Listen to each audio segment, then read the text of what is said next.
This is Brian. Hey, Brian, it's Pace Morby. How you doing? Yeah, good. How yourself? I'm loving life. Scott Nice. Scott told me a little bit about your guys' conversation. I thought I'd give you a call and get caught up to speed. Yeah, thanks for the call. I appreciate it. Of course. He said that you've got a 34 rental portfolio you guys are wanting a cash transaction on, and it sounds like you guys are getting a lot of offers and stuff. Yes, How's that going? it's going good. Scott was the first inquiry, so it's just want you know see where we're at with that before I move on to the other people that's interested as well. Are you guys only looking for a cash transaction, or are you trying to get rid of some of the tax burden that you're looking at and maybe doing like a seller finance? Yeah, I'm not looking for seller finance or anything like that. I'm looking just to cash out. Are you guys going to 1099 or I'm sorry, are you guys going to like roll this into something else? Yeah, we are. Just not sure, what depth, but there's other options I'm looking at. As I told Scott, I have the properties, and just thought about changing the strategy and pursuing something else and seeing what was available out there. That's the market. Are they not making the money that you thought they would? No, they are. They are. Mm-hmm. Yeah, absolutely. I mean, the other thing would be multi-unit instead of 34 separate properties. Right. I was looking at the multi. I'm not going to give the portfolio away. It's just, if the numbers make sense, then, I'm the type of person that, invest and move on and, do the next thing. Well, I probably am not your buyer, but while I got you on the phone, I'll tell you why, and maybe somehow I can help you. Sure. Everything we buy, everything, even my personal home, we buy on creative finance. We use seller finance a lot of times to grow, right? And it allows us to grow way more rapidly than we can by going out and getting bank loans and all that kind of stuff. Sure. So the second a seller says to me, "Hey, we're not open to seller finance," I immediately go, "Okay, well, I'm probably not his buyer, but maybe I can help him go find a buyer, whether it's a hedge fund or somebody else that'll come in and gobble all this stuff up." How far have you gotten with other buyers? The conversation is basically the same as Scott and I, looking at that and see if it works for them. And, obviously it has to work for both parties. Would you consider letting me shop it to some of my buddies that would actually buy something with, they wouldn't buy it with cash. They'd go out and get lenders and stuff like that. Would you be open to something like that? Yeah, I mean, so Scott's not in it anymore? No, Scott's in it. Scott and I are in it, but we wouldn't be the buyers. We would go find a buyer and have that buyer probably pay us a $5,000 fee or something like that. Because if we're not getting seller finance on it, we don't want to hold it. Mm-hmm. Now, obviously, your seller financing, go ahead and explain what your seller financing is. So most of the time our sellers, trying to avoid a heavy tax bill, will structure a seller finance situation where we give them money down. Like, for example, we bought a mobile home park 2 weeks ago. Seller names his number, actually way over, probably a couple $100,000 over anybody else. And I said, yeah, I would pay that number as long as you were willing to give me some terms, right? So here's the terms he gave me. He gave me 10% down. So we gave him 10% down. And then he named an interest rate, which we negotiated down. I think we ended up doing like 3.5% interest.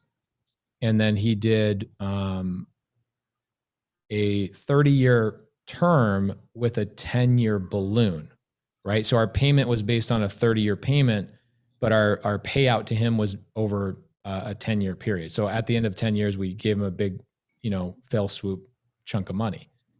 Mm-hmm. So in those situations, our sellers will typically, save money on taxes. They're not going to shoulder some big heavy burden. Then also they don't have the stress of saying, hey, I'm going to 1031 this, but I don't even have a project to 1031 this into, right?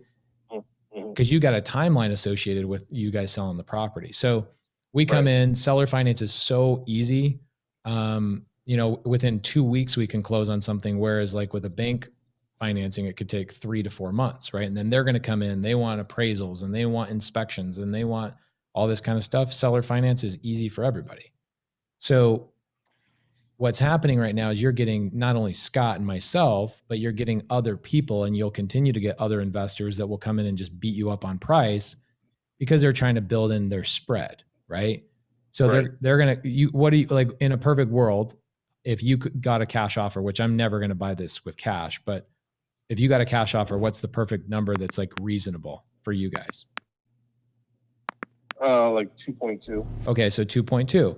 So most investors are probably going to be coming in at like 1.9, 1.8. A guy like me, I go, hell, Brian, why don't we just buy this thing for 2.2 and let's work out the terms and make this thing work? So you lock in your price and then we lock in some interest. So not only do you get your 2.2, but you get interest carry on that 2.2 and avoid a tremendous tax liability in that first year right up front.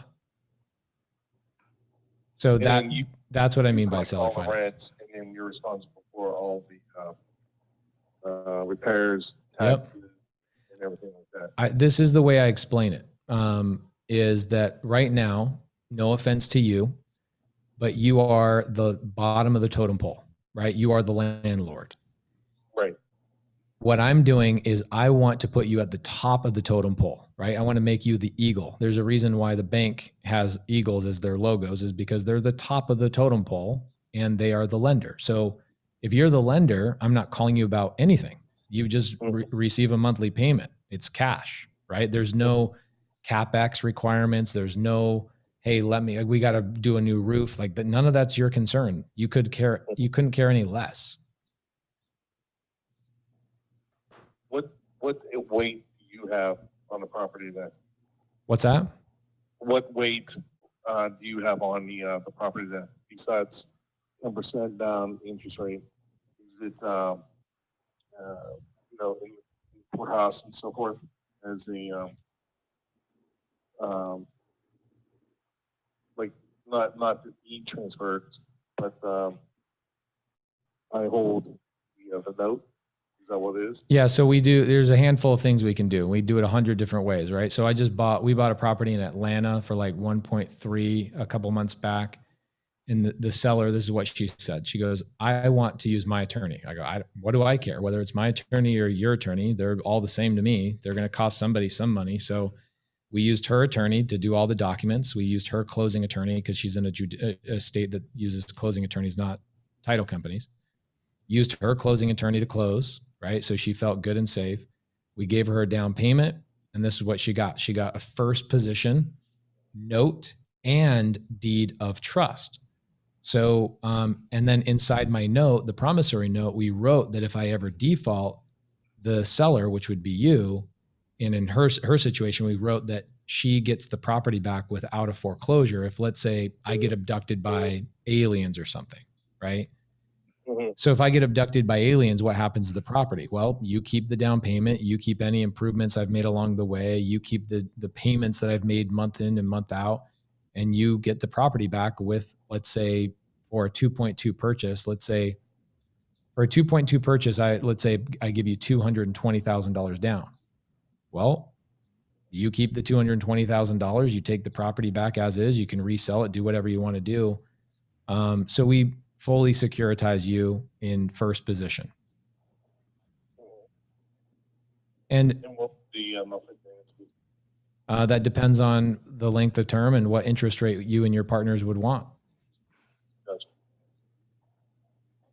I mean, it's something I never thought of. It's something I would have to consult my attorney and my accountant on it. Please do. And what I would do is I could even give you my attorney's contact information. You can reach out to him, put my attorney and your attorney together, talk about the documents if it's something you guys actually want to pursue.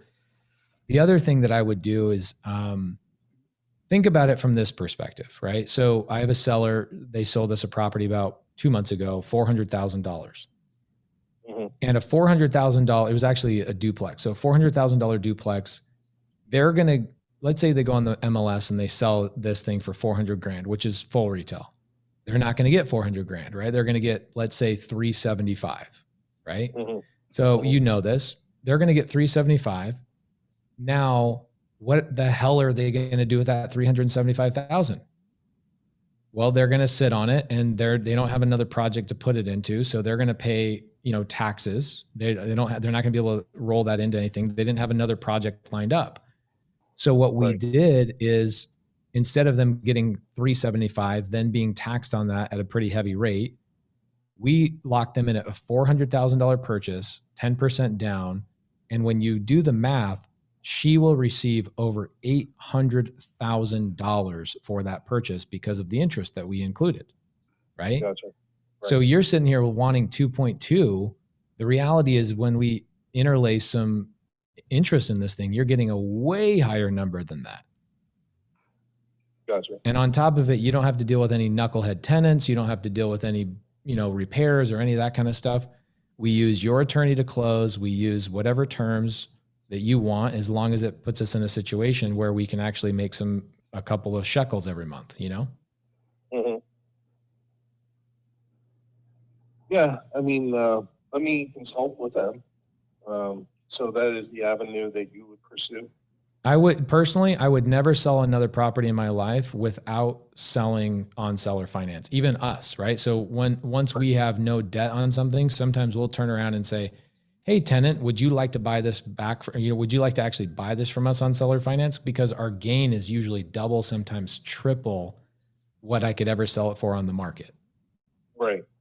And if you don't need the money today, what better investment are you going to be in than in a first position, real estate deal that at the end of the day, you might end up making $3.5 or $4 million once that thing bears interest. Right. No, I'm following you. Yeah, for sure. So again, like when I get sellers that go, I'm not open to seller finance, it's the first thing I hear. I'm like, okay, either A, I haven't explained it to you, or B, you need the money right now for something, because there's no better way to make money than to seller finance your property. Right. So we're in no rush. We buy deals almost every day. So I'm in no rush. You guys tell me when you want us to follow up. Okay. Yeah. If you don't mind emailing me your attorney's information. Yeah. Do you mind? This is my cell phone. Do you mind texting me your email, and I'll get you over like a credibility package so you can get in touch with my attorney as well. Yeah, absolutely. Awesome. That's great. All right. I appreciate the call and your time. Absolutely, Brian. Let's talk in a couple of days. All right. Perfect. Thank you, sir. Thank you. Bye-bye. Bye. Okay. So I want everybody to listen to this. Whenever a seller tells you they're not open to seller finance, shut the hell up and tell me that I didn't just convert that guy to seller finance.